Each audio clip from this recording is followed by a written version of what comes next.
Hi hello ನಮಸ್ತೆ friends, welcome back to SK cooking channel. ನಾನಿವತ್ತು ತೋರಿಸ್ತಾ ಇರ್ತಕ್ಕಂಥ ರೆಸಿಪಿ ಬಂದುಬಿಟ್ಟು ಮೆಂತ್ಯ ಸೊಪ್ಪು ಮತ್ತು ಪಾಲಕ್ ಸೊಪ್ಪು ಬಳಸಿಬಿಟ್ಟು ಸೊಪ್ಪು ಸಾರು ಅಥವಾ ಬೇಳೆ ಸಾರು ಅಂತಾರಲ್ವ, ಆ ರೆಸಿಪಿ ಮಾಡೋದು ಹೇಗೆ ಅಂತ ತೋರಿಸ್ತಾ ಇದ್ದೀನಿ. ತುಂಬ ಅಂದರೆ ತುಂಬ ಟೇಸ್ಟ್ ಚೆನ್ನಾಗಿರುತ್ತೆ. ಬಿಸಿ ಬಿಸಿ ಅನ್ನಕ್ಕೆ, ಜೋಳದ ರೊಟ್ಟಿಗೆ ಅಥವಾ ಜೋಳದ ಮುದ್ದೆ, ರಾಗಿ ಮುದ್ದೆಗೆಲ್ಲ ಟೇಸ್ಟ್ ತುಂಬ ಚೆನ್ನಾಗಿರುತ್ತೆ. ಇನ್ನೂ ಯಾರೆಲ್ಲ ಚಾನಲ್ ಸಬ್ಸ್ಕ್ರೈಬ್ ಮಾಡದೆ ನೋಡ್ತಾ ಇದ್ದಾರೆ ಫ್ರೆಂಡ್ಸ್, ಪ್ಲೀಸ್ ಸಬ್ಸ್ಕ್ರೈಬ್ ಮಾಡ್ಕೊಳ್ಳಿ. ಬನ್ನಿ ಮಾಡೋದು ಹೇಗೆ ಅಂತ ನೋಡೋಣ. ನಾನು ಇಲ್ಲೊಂದು ಕಟ್ಟಷ್ಟು ಮೆಂತ್ಯ ಸೊಪ್ಪನ್ನು ಬಿಡಿಸಿ ಇಟ್ಕೊಂಡಿದ್ದೀನಿ. ಹಾಗೆ ಅದೇ ಥರ ಒಂದು ಕಟ್ಟಷ್ಟು ಪಾಲಕ್ ಸೊಪ್ಪನ್ನು ಬಿಡಿಸಿ ಇಟ್ಕೊಂಡಿದ್ದೀನಿ. ಪಾಲಕ್ ಸೊಪ್ಪು ಏನಾದರೂ ಎಳೆದಿತ್ತಂದರೆ ಅದ್ರ ಕಡ್ಡಿನೂ ಸಹ ನೀವು ಹಾಕ್ಕೋಬೋದು. ಅದನ್ನು ಟೇಸ್ಟ್ ಚೆನ್ನಾಗಿರುತ್ತೆ. ಸಾಫ್ಟ್ ಆಗಿಬಿಡುತ್ತೆ, ಬೇಳೆ ಬೇಯುವಾಗ ಸಾಫ್ಟ್ ಆಗಿಬಿಡುತ್ತೆ. ಅದೇನು ಕಡ್ಡಿ ಕಡ್ಡಿ ಆಗೇ ಇರೋದಿಲ್ಲ, ಅದಕ್ಕೋಸ್ಕರ ಹಾಕ್ಕೊಳ್ಳಿ. ಇವಾಗ ಎರಡನ್ನೂ ಚೆನ್ನಾಗಿ ತೊಳ್ಕೊಬೇಕು, ಪಾಲಕ್ ಸೊಪ್ಪು ಮತ್ತು ಮೆಂತ್ಯ ಸೊಪ್ಪನ್ನ. ಸೊಪ್ಪು ಯಾವಾಗಲೂ ತೊಳೆಯುವಾಗ ಒಂದು 2-3 ಸಲ ಆದರೂ ನೀರು ಹಾಕ್ಬಿಟ್ಟು ಚೆನ್ನಾಗಿ ತೊಳ್ಕೊಬೇಕು. ಅದೆಲ್ಲ ಮಣ್ಣಲ್ಲೆಲ್ಲ ಬೆಳೆದಿರುತ್ತಲ್ವ, ಅದಕ್ಕೋಸ್ಕರ ಮಣ್ಣು ಜಾಸ್ತಿ ಇರುತ್ತೆ. ನೋಡಿಬಿಟ್ಟು ಚೆನ್ನಾಗಿ ತೊಳ್ಕೊಳ್ಳಿ. ಅದೆಲ್ಲ ತೊಳೆಯೋದಾದಮೇಲೆ ನಾನೊಂದು ಕುಕ್ಕರ್ ತೊಗೊಂಡಿದ್ದೀನಿ. ಕುಕ್ಕರ್ಗೆ ಒಂದು ದೊಡ್ಡ ಗ್ಲಾಸಷ್ಟು ನೀರು ಹಾಕ್ಕೊತಾ ಇದ್ದೀನಿ. ನೀರು ಹಾಕ್ಕೊಂಡಿದ್ದಾದಮೇಲೆ 1 ಗ್ಲಾಸಷ್ಟು ಬೇಳೆ, 1 ಗ್ಲಾಸಷ್ಟು ತೊಗರಿಬೇಳೆ ಹಾಕ್ಕೊತಾ ಇದ್ದೀನಿ. ಹಾಗೆ 1 ಗ್ಲಾಸಷ್ಟು ಹೆಸರುಬೇಳೆ ಹಾಕ್ಕೊತಾ ಇದ್ದೀನಿ. ಹೆಸರುಬೇಳೆ ಇಲ್ಲಾಂದರೆ ನೀವು ಸ್ಕಿಪ್ ಮಾಡಿಬಿಟ್ಟು 2 ಗ್ಲಾಸಷ್ಟು ತೊಗರಿಬೇಳೆ ಹಾಕ್ಕೋಬೋದು. ಇತ್ತಂದರೆ 2 ಹಾಕ್ಕೊಳ್ಳಿ, ಚೆನ್ನಾಗಿರುತ್ತೆ ಟೇಸ್ಟು. ಹಾಗೆ ಒಂದು 3 ಟೊಮೊಟೊ, ಹಣ್ಣಾಗಿರ್ತಕ್ಕಂಥ 3 ಟೊಮೊಟೊ ತೊಗೊಂಡಿದ್ದೀನಿ, ಚಿಕ್ಕ ಸೈಜು. ಹಾಗೆ 1 ಗಡ್ಡೆ ಅಷ್ಟು ಬೆಳ್ಳುಳ್ಳಿ, ಸ್ವಲ್ಪ ಹುಣಸೆಹಣ್ಣು, ಹಾಗೆ ರುಚಿಗೆ ಖಾರಕ್ಕೆ ಎಷ್ಟು ಬೇಕು ನೋಡಿಬಿಟ್ಟು ಹಸಿಮೆಣಸಿನ್ಕಾಯಿ ತೊಗೊಂಡಿದ್ದೀನಿ. ಇವೆಲ್ಲವೂ ಇವಾಗ ಕುಕ್ಕರಲ್ಲಿ ಹಾಕ್ಕೊಳ್ಳೋಣ. ಹಾಗೆ ತೊಳೆದಿಟ್ಟಿರ್ತಕ್ಕಂಥ ಸೊಪ್ಪನ್ನು ಹಾಕ್ಕೊಳ್ಳೋಣ. ಪಾಲಕ್ ಮತ್ತು ಮೆಂತ್ಯ ಸೊಪ್ಪು ತೊಳೆದಿಟ್ಟಿದ್ದೆಯಲ್ಲ ಅದನ್ನು ಹಾಕ್ಕೊತಾ ಇದ್ದೀನಿ. ಹಾಗೆ ನಾನಿಲ್ಲಿ 1 ಟೇಬಲ್ ಸ್ಪೂನಷ್ಟು ಸಾಂಬಾರು ಪೌಡರ್, ಹಾಗೆ ಅರ್ಧ ಟೇಬಲ್ ಸ್ಪೂನಷ್ಟು ಅರಿಶಿನ ಹಾಕ್ಕೊತಾ ಇದ್ದೀನಿ. ಸಾಂಬಾರು ಪೌಡ್ರ್ ಹಾಕ್ಕೊಳ್ಳೋದ್ರಿಂದ ಟೇಸ್ಟ್ ಚೆನ್ನಾಗಿರುತ್ತೆ, ಅದಕ್ಕೋಸ್ಕರ ಹಾಕ್ಕೊಳ್ಳೋದು.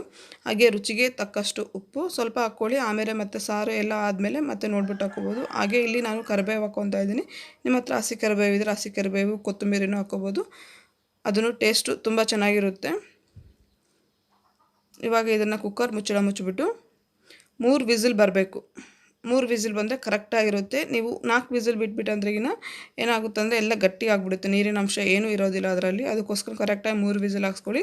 ನಾನು ಆಫ್ ಮಾಡೋದ್ರೊಳಗೆ ಇನ್ನೊಂದು ವಿಸಿಲ್ ಆಗಿಬಿಡುತ್ತೆ ನೋಡಿ, ಅದಕ್ಕೆ ಹೇಳ್ತಾ ಇರೋದು. ಕರೆಕ್ಟಾಗಿ 3 ವಿಸಿಲ್ ಬಂದ ತಕ್ಷಣವೇ ಆಫ್ ಮಾಡ್ಕೊಂಬಿಡಿ, ಇಲ್ಲಾಂದರೆ ನೀರಿನ ಅಂಶ ಏನೂ ಇರೋದಿಲ್ಲ, ಫುಲ್ ಗಟ್ಟಿಯಾಗಿಬಿಡಿರುತ್ತೆ. ಈ ಥರ ಆಯ್ತಂತ ನೀವು ಏನೂ ಇದು ಮಾಡ್ಕೊಳಕ್ಕೆ ಹೋಗ್ಬೇಡಿ. ಬಿಸಿನೀರು ಹಾಕ್ಕೊಂಬಿಟ್ಟು ನಾವು ಸಾರನ್ನ ಮಾಡ್ಕೋಬೋದು. ಈ ಥರ ಸ್ಮ್ಯಾಶ್ ಇರುತ್ತಲ್ಲ ಪಪ್ಪಿಗಿತ್ತೆ, ಅದರಿಂದ ಸ್ವಲ್ಪ ಸ್ವಲ್ಪನೇ ಬಿಸಿನೀರು ಹಾಕ್ಕೊಂಬಿಟ್ಟು ಸ್ಮ್ಯಾಶ್ ಮಾಡಿಕೊಂಡ್ರೆ ಕರೆಕ್ಟಾಗಿ ನುಣ್ಣಗೆ ಮೆತ್ತಗಾಗುತ್ತೆ ನೋಡಿ. ಈ ಥರ ಸೊಪ್ಪು ಮತ್ತು ಬೇಳೆ, ಟೊಮೊಟೊ ಎಲ್ಲ ಹಾಕಿರೋದೆಲ್ಲ ಚೆನ್ನಾಗಿ ಮಿಕ್ಸ್ ಆಗೋವರೆಗೂ ಹುರ್ಕೋಬೇಕು. ಇದೆಲ್ಲ ಹುರಿದಿದ್ದಾದಮೇಲೆ ನಿಮಗೆ ಎಷ್ಟು ಬೇಕು ಕ್ವಾಂಟಿಟಿ ನೋಡಿಬಿಟ್ಟು ನೀರು ಹಾಕ್ಕೋಬೋದು. ತೆಳು ಬೇಕಂದ್ರೆ ತೆಳುಗೆ, ಗಟ್ಟಿಯಾಗಿರ್ಬೇಕಂದ್ರೆ ಹಾಗೆ, ಇಲ್ಲಾಂದರೆ ಮೀಡಿಯಮ್ ಸೈಜಲ್ಲಿ. ಮೀಡಿಯಮ್ ಆಗಿದ್ರೇ ರುಚಿ ಚೆನ್ನಾಗಿರುತ್ತೆ. ಫುಲ್ಲಿ ತೆಳು ಮಾಡ್ಕೊಳಕ್ಕೆ ಹೋಗ್ಬಿಡಿ, ಅಷ್ಟೊಂದು ಟೇಸ್ಟ್ ಚೆನ್ನಾಗಿರಲ್ಲ ನೋಡಿ. ತೋರಿಸ್ತಾ ಇದ್ದೀನಲ್ವ, ಇಷ್ಟು ಇದ್ದರೆ ಸಾಕು. ಅನ್ನಕ್ಕೆ, ಮುದ್ದೆಗೆ, ರೊಟ್ಟಿಗೆ, ಜೋಳದ ರೊಟ್ಟಿಗೆ ಇನ್ನೂ ಚೆನ್ನಾಗಿರುತ್ತೆ ಟೇಸ್ಟು. ಕೊಬ್ಬರಿ ಚಟ್ನಿ, ಸೊಪ್ಪು ಸಾರು, ಜೋಳದ ರೊಟ್ಟಿ ತಿಂತಾಯಿದ್ರೆ ಎಷ್ಟು ತಿಂತಾಯಿದ್ದೀವಿ ಅಂತಲೂ ಗೊತ್ತಾಗಲ್ಲ, ಅಷ್ಟು ಟೇಸ್ಟ್ ಚೆನ್ನಾಗಿರುತ್ತೆ. ಹಾಗೆ ಇದಕ್ಕೆ ಒಗ್ಗರಣೆ ರೆಡಿ ಮಾಡ್ಕೊಳ್ತಾ ಇದ್ದೀನಿ. ಒಂದು ಕಡಾಯಿ ಇಟ್ಬಿಟ್ಟು 3 ಟೇಬಲ್ ಸ್ಪೂನಷ್ಟು ಎಣ್ಣೆ ಹಾಕ್ಕೊಂಡಿದ್ದೀನಿ. ಎಣ್ಣೆ ಬಿಸಿ ಆದ ತಕ್ಷಣ ಸಾಸಿವೆ, ಜೀರಿಗೆ, ಹಾಗೆ ನಾನಿಲ್ಲೊಂದು 4 ಬೆಳ್ಳುಳ್ಳಿನ ಕಟ್ ಮಾಡಿ ಇಟ್ಕೊಂಡಿದ್ದೆ. ಹಾಗೆ ಒಂದು 4 ಒಣಮೆಣಸಿನ್ಕಾಯಿ, ಕರಿಬೇವನ್ನ ಹಾಕ್ಕೊಂಬಿಟ್ಟು ಇದೆಲ್ಲ ಹಾಕಿರ್ತಕ್ಕಂಥ ಒಗ್ಗರಣೆ ಎಲ್ಲ ಫುಲ್ ಕೆಂಪಗಾಗಬೇಕು. ಅಲ್ಲಿವರೆಗೂ ಎಲ್ಲ ಚೆನ್ನಾಗಿ ಚಟ್ಪಟ ಸಿಡಿಬೇಕು, ಪರಿಮಳ ಬರಬೇಕು, ಅಲ್ಲಿವರೆಗೂ ಚೆನ್ನಾಗಿ ಫ್ರೈ ಮಾಡ್ಕೋಬೇಕು. ಇದೆಲ್ಲ ಫ್ರೈ ಆಗ್ತಿದ್ದಾಗೆ ಒಂದು ಅರ್ಧ ಟೇಬಲ್ ಸ್ಪೂನಷ್ಟು ಒಣ ಖಾರ ಹಾಕ್ಕೊತಾ ಇದ್ದೀನಿ. ಹಸಿ ಖಾರಕ್ಕೆ ಒಣ ಖಾರಕ್ಕೆ ಟೇಸ್ಟು ತುಂಬ ಬೇರೆ ಇರುತ್ತೆ ನೋಡಿ. ಈ ಥರ ಒಣ ಖಾರ ಹಾಕ್ಕೊಂಬಿಟ್ಟು ಒಗ್ಗರಣೆ ಕೊಡಿ, ಟೇಸ್ಟು ಇನ್ನೂ ಚೆನ್ನಾಗಿ ಡಿಫ್ರೆಂಟಾಗಿ ಇರುತ್ತೆ. ಅದಕ್ಕೋಸ್ಕರ ಒಣ ಖಾರ ಹಾಕ್ಕೊಂಬಿಟ್ಟು ಒಗ್ಗರಣೆ ಹಾಕ್ಕೊತಾ ಇದ್ದೀನಿ.